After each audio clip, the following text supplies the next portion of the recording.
Ótimo. Então vamos dar início a mais uma reunião. Em nome do Pai, do Filho e do Espírito Santo. Amém. Pater noster, qui es in celis, sanctificetur nomen tuum, adveniat regnum tuum, fiat voluntas tua, sicut in cielo et in terra. Pane nostrum quotidianum da nobis hodie, et dimitte nobis debita nostra, sicut et nos dimittimus debitoribus nostris, et ne nos inducas in tentationem, sed libera nos a malo. Amém. Ave Maria, gratia plena, Dominus tecum, benedicta tu in mulieribus et benedictus fructus ventris tui, Iesus. Santa Maria, Mater Dei, ora pro nobis peccatoribus, nunc et in hora mortis nostri. Amém. Santo anjo do Senhor, meu zeloso guardador, se a ti me confio a piedade divina, sempre me rege, me guarda, me governa, me ilumina. Amém. Em nome do Pai, do Filho e do Espírito Santo. Amém. Bom, vou compartilhar aqui com os senhores e hoje a formação, como eu havia dito no grupo, né, é a respeito do abismo do conforto católico. E existe uma sentença de Cristo que sempre escandalizou os homens corretos, né? Não os libertinos, não os blasfemos, né? Nem os inimigos declarados da religião, mas os homens corretos. Nosso Senhor, ele declara no Evangelho aos príncipes dos sacerdotes e aos anciãos do povo a seguinte frase, que está no livro de São Mateus, né? Capítulo 21, versículo 31. Em verdade vos digo, os publicanos e as meretrizes vos precedem no reino de Deus. E a frase é terrível, né? E não porque exalte o pecado, né? Deus nos livre de tal blasfêmia, mas porque revela uma verdade espiritual profundamente humilhante. Que muitas vezes o homem afundado na lama possui maior possibilidade de conversão do que aquele que vive numa ordem confortável e moralmente aceitável. O pecador escandaloso, ele sofre, né? A sua alma ela está em ruínas visíveis. Os vícios, né, desse pecador escandaloso, eles corroem seu corpo, sua inteligência, sua vontade, sua paz, e ele experimenta concretamente a escravidão. Ainda que ele tente fugir de Deus, cedo ou tarde, ele se encontra diante de um vazio tão intolerável, né, que é justamente esse vazio intolerável da vida separada do bem supremo. E existe um momento em que o pecado deixa de seduzir e começa apenas a esmagar. E foi então, né, que o filho pródigo, ele cai em si, né, no meio da fome, da humilhação e da companhia dos porcos. Então, a parábola do filho pródigo, ela nos apresenta um jovem que, impelido, né, por essa rebelião, ele exige sua parte da herança. Isso é, ele toma para si os bens que o pai lhe deu, mas recusa o convívio paterno. Então, ele pega a herança e parte para uma terra distante. E é justamente essa partida o símbolo de sua separação de Deus. E lá ele gasta tudo em vida mundana, pecaminosa, né, vivendo apenas pelo prazer. E quando a fome ela assola aquela região que ele estava e todo o dinheiro acaba, esse jovem ele desce ao último grau de degradação humana. Ele é forçado a viver com os porcos, com os animais imundos, né, e desejando alimentar-se da lavagem que eles comiam. Então, o sofrimento ele destruiu essa ilusão de autonomia. Só que existe outra espécie de alma infinitamente mais difícil de despertar. E não é a alma do criminoso, não é a alma do libertino ou do apóstata, né? É a alma respeitável, a alma equilibrada, a alma conservadora, o homem de família, o cidadão honrado, o católico de costumes corretos, aquele que construiu uma existência suficientemente ordenada para nunca sentir desespero, mas também o suficientemente mundana para jamais desejar a verdadeira santidade. E essa alma ela não vive no abismo do vício, ela vive numa planície morna. Ela não odeia Deus explicitamente, ela apenas reduziu Deus a um elemento secundário de sua vida. Deus já não é o centro absoluto de todas as coisas, mas é um ornamento moral que legitima uma existência ordenada. No fundo, tudo isso para o próprio conforto, estabilidade, honra social, tranquilidade doméstica. Então, o drama dessa alma consiste precisamente nisso. Aquela alma parece bem. Não há grandes escândalos, não há misérias espetaculares, não há quedas retumbantes. apenas uma lenta fossilização interior escondida sobre a aparência da normalidade. Então, essa alma, ela substituiu o fim último por fins intermediários. E porque esses fins são mesmo legítimos, né? Por exemplo, a família, o trabalho, a ordem, o patrimônio, a idolatria torna-se extremamente difícil de perceber. O pecado grosseiro, ele fere violentamente a natureza humana, mas já os apegos moderados e respeitáveis, eles vão anestesiando silenciosamente a alma. E é justamente essa a diferença, né, entre a ferida aberta e a doença degenerativa. O homem que está no fundo do poço, ele sabe que ele está perecendo. Só que o homem morno acredita estar seguro. Foi por isso que Nosso Senhor dirige as palavras mais severas não aos grandes pecadores, mas aos fariseus. Ele diz aos fariseus: por que dizes, sou rico, enriqueci-me e de nada tenho falta, e não sabes que és miserável, digno de compaixão, pobre, cego e nu? Ou seja, existe algo particularmente aterrador nessa cegueira. O pecador brutal ainda pode ser despertado pelo horror da sua própria degradação. Já a alma acomodada, ela criou ao redor de si uma estrutura de conforto suficientemente eficiente para nunca precisar encarar a própria miséria espiritual. Então, seus bens funcionam como sedativos. Né? A sua rotina neutraliza o silêncio interior, né? E essa sua prosperidade material amortece esse grito da eternidade. E talvez não exista condição mais perigosa para uma alma do que essa, que é possuir paz suficiente para não procurar Deus, mas não possuir Deus o bastante para encontrar a verdadeira paz. A tradição espiritual da igreja, ela sempre reconheceu esse perigo. A alma humana, ela foi criada para uma união total com Deus.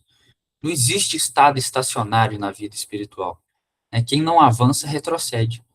Quem não sobe, desce. Né? E a alma que se acomoda, inevitavelmente se degrada, ainda que essa degradação ocorra em silêncio. E esse é o grande drama, né, dessas almas. Elas recusam a cruz porque sua vida está organizada precisamente para evitá-la. Eles recusam o desapego porque já aprenderam a amar essa prisão confortável. Eles recusam a santidade porque confundiram decência com perfeição, estabilidade com virtude, conservadorismo moral com vida sobrenatural. Mas Deus, em sua misericórdia, frequentemente destrói aquilo que impede a alma de procurá-lo. Uma doença, uma falência, uma traição, uma humilhação, um colapso interior. Quantas conversões começaram exatamente quando a falsa estabilidade desmoronou? Quantos homens só descobriram sua pobreza espiritual quando perderam os apoios e o teto que os impediam de olhar para o céu? A cruz é muitas vezes o ato de misericórdia contra a anestesia da alma. Santo Agostinho percorreu longos caminhos de erro antes de reconhecer a insuficiência de todas as soluções que procurava fora de Deus. Santo Inácio precisou ver seus projetos mundanos interrompidos por uma ferida incapacitante para começar a reconsiderar a direção da sua vida. São Francisco de Assis só compreendeu a vaidade de suas ambições depois de sucessivas decepções e humilhações. Em todos esses casos, a providência serviu-se de circunstâncias dolorosas para romper justamente essa percepção de autossuficiência e abrir o espaço para a ação mais profunda da graça. Então, essa aula, ela nasce precisamente dessa inquietação, que é compreender o perigo espiritual da alma satisfeita, né, dessa religiosidade reduzida a um hábito social, né, de uma vida confortável que nunca chega ao desespero, mas também talvez nunca chegue à santidade. Porque há almas que se perdem no vício, né, e há outras que se perdem nessa tranquilidade. Então, existe uma secreta pedagogia na ruína. O homem que desce aos degraus do vício e se entrega às paixões desordenadas, ele opera, à primeira vista, uma obra de pura destruição. Ele racha, né, a própria dignidade, dissipa os bens que recebeu e escandaliza a sociedade dos homens honestos. Sob o olhar do mundo, ele é um fracasso absoluto. Mas sob o olhar da teologia, a sua degradação pode carregar uma misteriosa promessa. Esse homem, ele sofre, e o seu sofrimento não é abstração. Ele sente a degradação na realidade, em sua carne. Ao buscar o absoluto naquilo que é finito, O pecador escandaloso, ele violenta sua própria natureza. Ele foi criado por Deus e para Deus, dotado de uma capacidade infinita que nenhuma criatura pode saciar. Quando ele tenta preencher esse abismo com a carne, com a soberba, com a matéria, o resultado é claro que é um atrito muito violento. A discrepância entre o que a alma deseja e o que o pecado entrega gera uma miséria física, psicológica e espiritual que grita. A pena do pecado se manifesta na própria carne. Então o corpo adoece, a mente estilhaça, a reputação desaba. O libertino e o viciado, né, eles experimentam a escravidão na sua forma mais crua e visível. Eles sentem o peso das correntes. Ou seja, o erro deles é manifesto.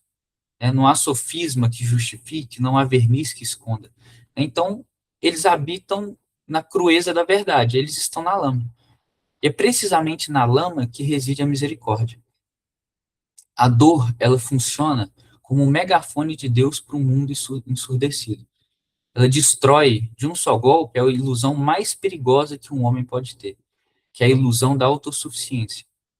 No desespero da queda, o pecador descobre que não é o senhor do seu destino, e que esse mundo não o basta, e que suas forças se esgotaram. O sofrimento, ele retira todas as suas defesas. E foi justamente o que aconteceu no chiqueiro do filho pródigo.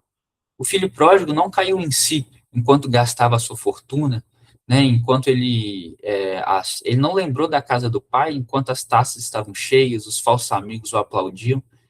O luxo e o conforto, eles são anestésicos.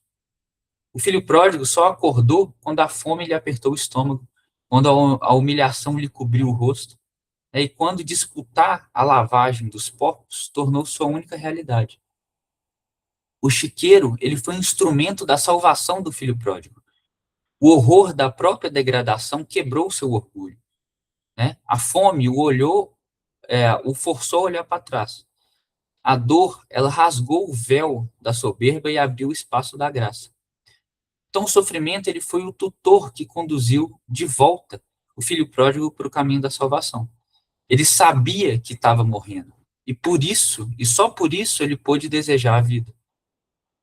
O escândalo do pecador grosseiro, ele alarma a consciência. Ou seja, ele obriga a alma a tomar uma decisão.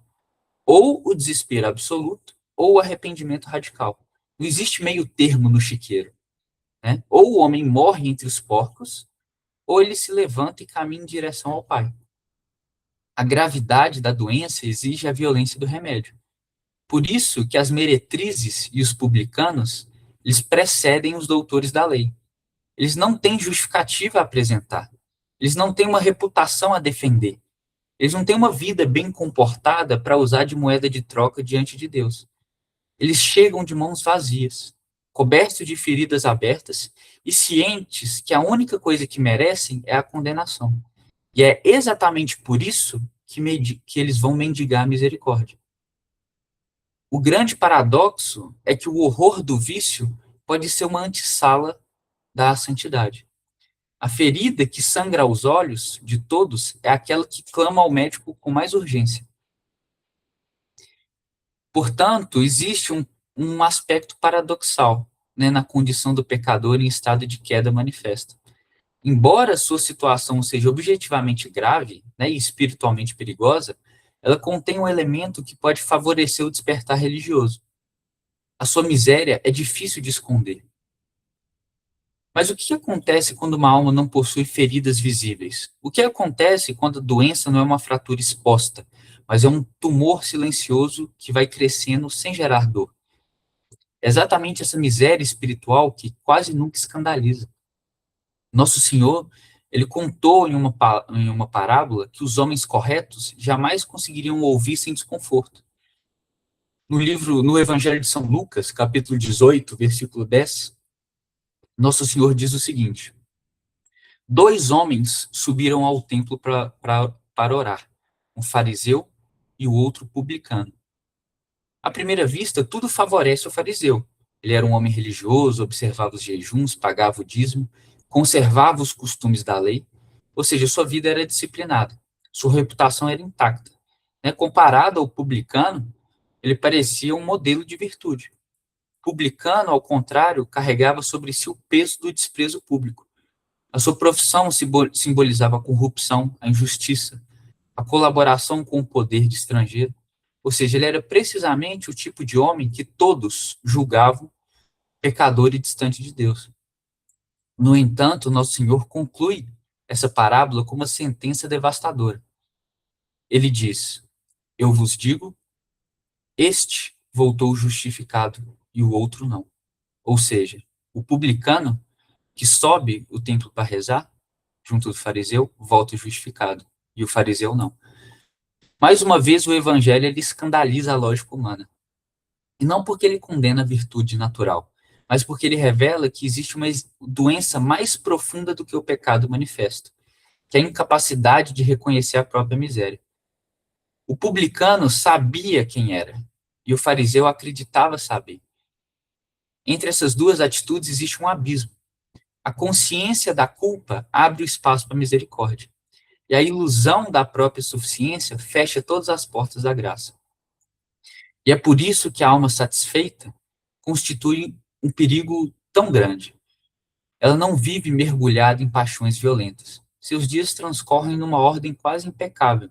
Trabalha, cumpre seus deveres, educa os filhos, frequenta a igreja, conserva boas amizades, defende os bons costumes, se escandaliza diante da decadência do mundo moderno. Tudo isso é bom. E, no entanto, tudo isso pode coexistir com uma alma que jamais aprendeu a depender inteiramente de Deus. Seu drama consiste precisamente nisso. Ela nunca chegou ao chiqueiro, jamais experimentou a fome do filho pródigo, nunca conheceu a humilhação de disputar o alimento com os porcos. O cego, que sabe que não enxerga, ainda pode pedir luz, mas quem acredita ver, dificilmente vai aceitar um guia. Toda conversão começa com um ato de verdade, e talvez nenhuma verdade seja mais difícil do que reconhecer a própria mornidão quando ela se apresenta sob forma de rotina e tranquilidade. A alma satisfeita aprende pouco a pouco a viver sem grandes pecados, mas também sem grandes combates. Ela não odeia a oração, ela apenas a reduz ao necessário. Ela não rejeita os sacramentos, apenas deixa de desejá-los com fome.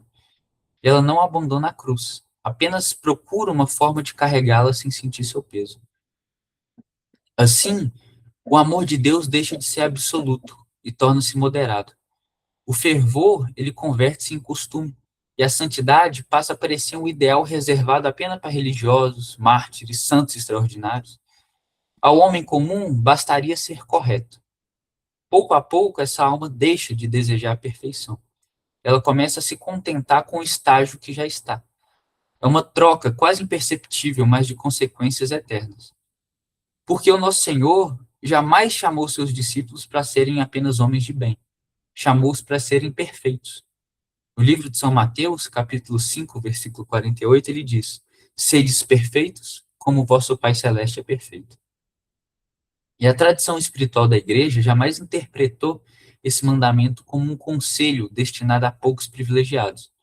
Todos os mestres da vida interior ensinam que a santidade não consiste em praticar apenas algumas virtudes extraordinárias, mas em amar a Deus sobre todas as coisas.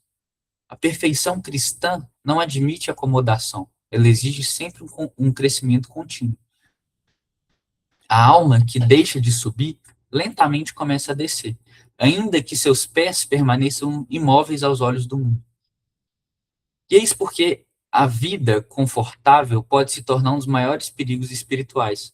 Ela oferece ao homem tudo aquilo que necessita para viver satisfeito na terra, mas quase nada daquilo que o obriga a desejar o céu.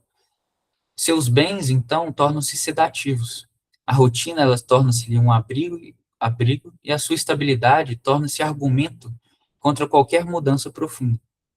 Ela vive numa prisão sem grades, numa escravidão sem correntes e numa doença sem dor. E talvez não exista condição mais difícil para a ação da graça do que esta. Procurar Deus, porque Deus pode curar a alma ferida, pode levantar a alma caída e pode restaurar a alma destruída. Mas a alma que acredita estar perfeitamente sã, raramente procura o médico.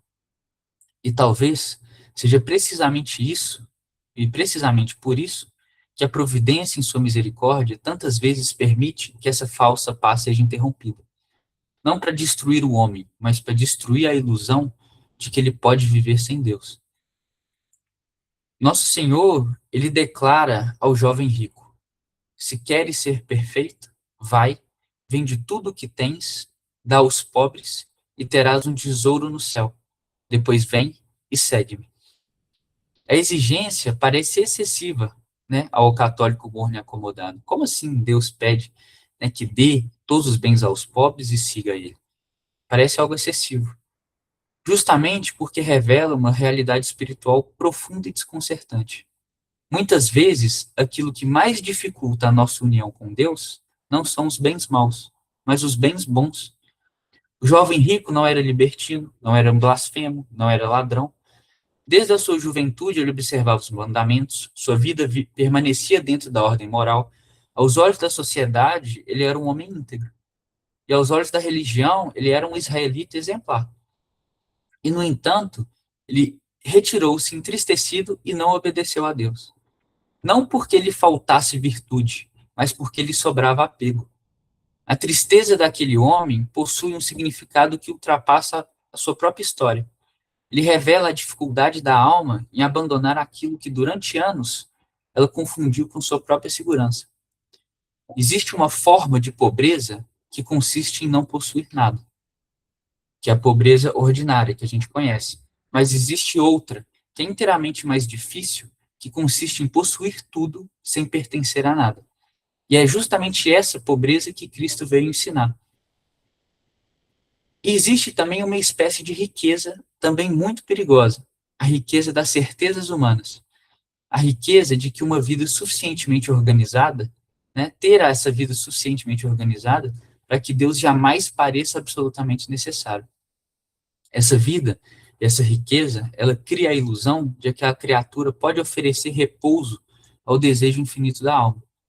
Pouco a pouco, o homem aprende a descansar naquilo que ele deveria apenas utilizar. Seu patrimônio, ele deixa de ser instrumento da providência para se tornar fundamento da sua própria vida. A sua família deixa de ser caminho para Deus e passa a ocupar o lugar que pertence unicamente a Deus. E nada disso acontece de maneira brusca. Nenhum ídolo nasce completamente formado. Ele cresce silenciosamente. Primeiro ocupa um pequeno espaço, depois exige maiores cuidados e finalmente organiza toda a vida ao seu redor. O homem continua rezando, continua frequentando os sacramentos, continua professando a verdadeira doutrina, mas seu coração já não repousa inteiramente em Deus. Ele repousa naquilo que teme perder. É por isso que Nosso Senhor afirmou: onde está o teu tesouro, aí também está o seu coração. A frase é simples, mas ela tem uma profundidade inesgotável. O coração sempre corre para aquilo que considera seu bem supremo. Não importa o que os lábios confessem, é o temor da perda que revela o verdadeiro objeto do amor. Aquilo cuja ausência parece tornar a vida insuportável, aquilo cuja conservação ocupa maiores cuidados, né, aquilo cuja destruição seria percebido como o fim de todas as esperanças, ali está o tesouro, e ali também está o coração. É por isso que a tradição da igreja sempre falou do desapego como insistência que o homem moderno dificilmente vai compreender. Toda criatura é boa, mas nenhuma é absoluta. Toda criatura pode conduzir ao Criador, mas nenhuma pode substituí-lo. Quando essa ordem é preservada, os homens tornam-se caminhos para o céu. E quando essa ordem é invertida, os mesmos bens convertem-se em obstáculos. A idolatria raramente começa adorando um mal. Quase sempre começa adorando um bem. E esse é justamente o drama da alma satisfeita. Ela não troca a Deus pelo pecado. Ela troca a Deus por aquilo que recebeu do próprio Deus. Aquilo que chamamos de provação, frequentemente não passa da restauração de uma ordem que a gente havia abandonado. Deus derruba os ídolos não porque odeie suas criaturas, mas porque ama aqueles que começam a adorá-los. E talvez não exista misericórdia maior do que essa. Permitir que o homem perca aquilo sem o qual imaginava não poder viver, para que descubra finalmente aquele sem o qual nunca viveu de verdade, que é o próprio Deus. E estas últimas, né, justamente por julgarem possuir tudo, muitas vezes demoram mais a perceber que lhes falta o único necessário, que é o próprio Deus. E essa é uma realidade que o homem natural dificilmente aceita. Aquilo que ele mais teme perder pode ser precisamente daquilo que ele mais necessita perder. Desde o pecado original, o homem organiza toda a sua existência em torno de um único objetivo, que é evitar o sofrimento. Ele trabalha para adquirir segurança, acumula os bens para afastar a incerteza, planeja o futuro para reduzir o imprevisto, cerca-se de afetos, de prestígio, de estabilidade, para construir uma vida suficientemente sólida contra qualquer susto. E nada disso é em si mesmo condenável. O erro começa quando essa busca por estabilidade e conforto deixa de ser um meio prudente para se tornar o próprio sentido da existência. Então, a segurança substitui a confiança em Deus. O conforto substitui a esperança e a paz aparente substitui a paz de Cristo. Foi exatamente nisso e por isso que nosso Senhor declarou aos discípulos: se alguém quer vir após a mim, renuncie a si mesmo, tome a sua cruz e siga-me. A cruz, ela nunca foi apresentada como um acidente do caminho cristão. Ela é o caminho. Justamente porque a alma humana, né, depois da queda, aprendeu a amar desordenadamente aquilo que passa.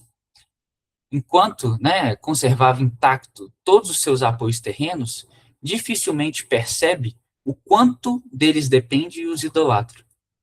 Somente quando um desses pilares vacila é que essa pessoa descobre onde realmente repousava o seu coração. A cruz, ela possui uma estranha claridade. Ela ilumina aquilo que a prosperidade escondia. Uma doença, ela revela o quanto o homem confiava na força do próprio corpo. Uma falência revela quanto sua segurança estava depositada na riqueza. E uma humilhação expõe o apego à reputação. E uma traição manifesta expõe a desordem dos afetos. A dor, ela possui essa terrível honestidade. Ela destrói as ilusões. O filho pródigo encontrou Deus quando perdeu tudo aquilo que havia escolhido contra Deus. Os santos encontraram Deus quando aceitaram perder até mesmo aquilo que haviam recebido do próprio Deus. A cruz produz o mesmo efeito em ambos. Ela desapega. Ela retira da criatura o peso que somente o Criador pode sustentar. Enquanto o coração permanece dividido entre Deus e os próprios apoios, sua marcha para a santidade torna-se lenta, quase imperceptível. A alma continua praticando o bem, continua evitando o pecado grave, continua vivendo uma existência moralmente ordenada, mas ela já não caminha. Ela permanece buscando saber qual é o limite da lei, até onde eu posso ir sem pecar. Ao invés de procurar a lei de Deus e da igreja para viver o máximo, ela busca para viver no mínimo. Ela se acomodou. E não existe palavra mais perigosa para um católico do que essa: acomodar-se.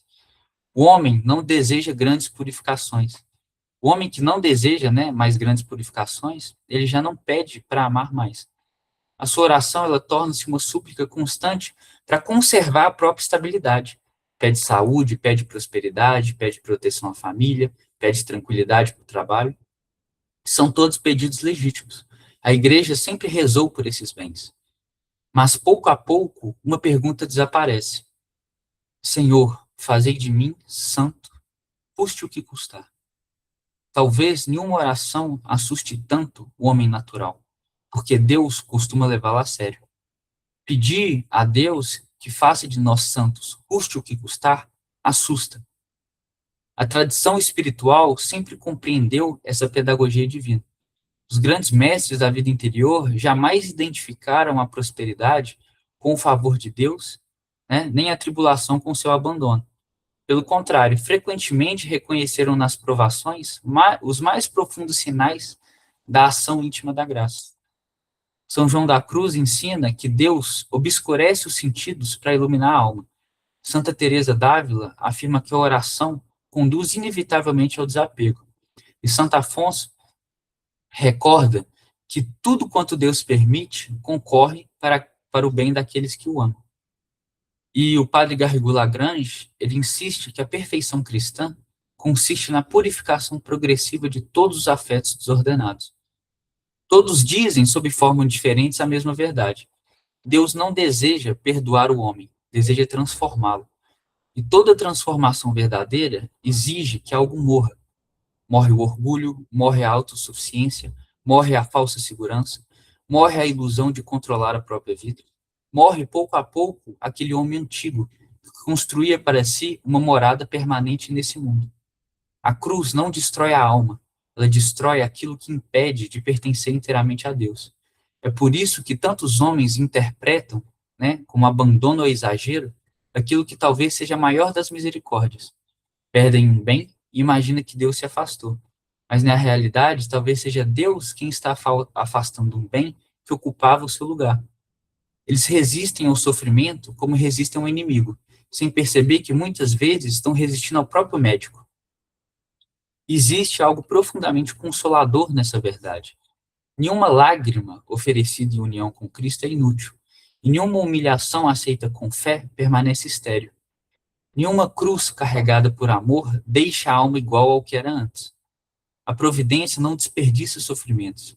Tudo aquilo que Deus permite possui um fim sobrenatural. Tudo converge para o único objetivo: libertar o coração.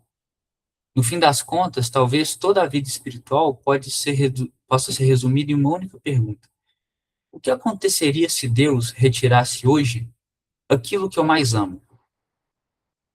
Se a resposta for o desespero, talvez esse bem tenha deixado de ser um dom para se tornar um ídolo. E se a resposta for a confiança absoluta na providência, ainda que atravessada pela dor, então a ordem da caridade começa a ser restaurada. Porque o santo não é aquele que perdeu todos os bens, é aquele que já não perderia Deus por causa de nenhum deles. E eis, afinal, o grande escândalo do Evangelho. As meretrizes precedem os fariseus porque descobriram na própria miséria do pecado que nada possuíam. Os fariseus demoraram mais porque acreditavam possuir alguma coisa a oferecer. Mas diante da cruz, ambos precisam aprender a mesma lição. Entram no reino apenas os pobres de bem, os pobres de méritos e os pobres de si mesmo. Porque somente uma alma inteiramente esvaziada pode inteiramente ser preenchida por Deus. E talvez seja essa a mais difícil de todas as conversões. Não a do homem que abandona o pecado, mas do homem de bem que finalmente aceita abandonar a si mesmo para pertencer inteiramente a Deus. Então, esse é o objetivo da aula de hoje, que é: qual foi a última vez que verdadeiramente a gente se ajoelhou e pediu com toda sinceridade a Deus que nos fizesse santo, custe o que custar? Esse custe o que custar muitas vezes assusta. Esse custe o que custar nos faz pensar nos bens que a gente não quer perder, que são bens lícitos. Mas a verdadeira santidade consiste nisso. A verdadeira santidade consiste, né, de não perder Deus por causa de nenhum desses bens. Então, a formação de hoje, ela é justamente para trazer de volta, né, essa alma morna para ser uma alma catolicamente ativa, né? Uma alma que de fato tome a sua cruz e siga a Deus. Então, esse é o objetivo, né? Todos nós somos católicos, né? Todos nós rejeitamos o pecado, todos nós rejeitamos os erros do mundo moderno.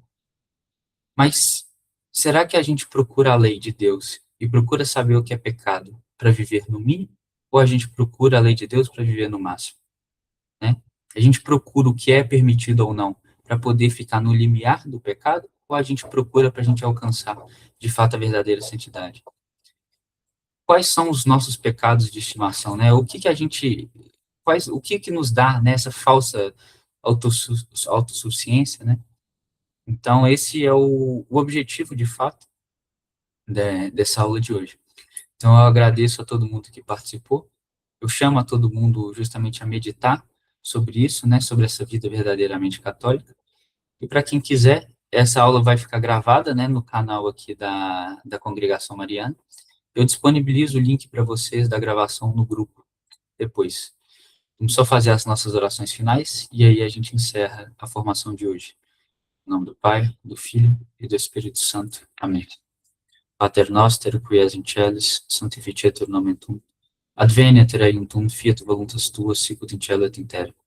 Pane nostrum quotidianum da nobis hodie. Et dimitte nobis debita nostra, sicut et nos dimittimus debitoribus nostris. Et ne nos inducas in tentationem, sed libera nos a malo. Amém. Ave Maria, gratia plena, Dominus tecum. Benedicta tu in mulieribus et benedictus fructus ventris tui, Iesus. Sancta Maria, Mater Dei, ora pro nobis peccatoribus, nunc et in hora mortis nostrae. Amém. Santo anjo do Senhor, meu zeloso guardador, se a ti me confiou a piedade divina, sempre me rege, me guarda, me governa, me ilumina. Amém. Em nome do Pai, do Filho e do Espírito Santo. Amém. Salve Maria a todos, um bom final de semana a todos, fique com Deus.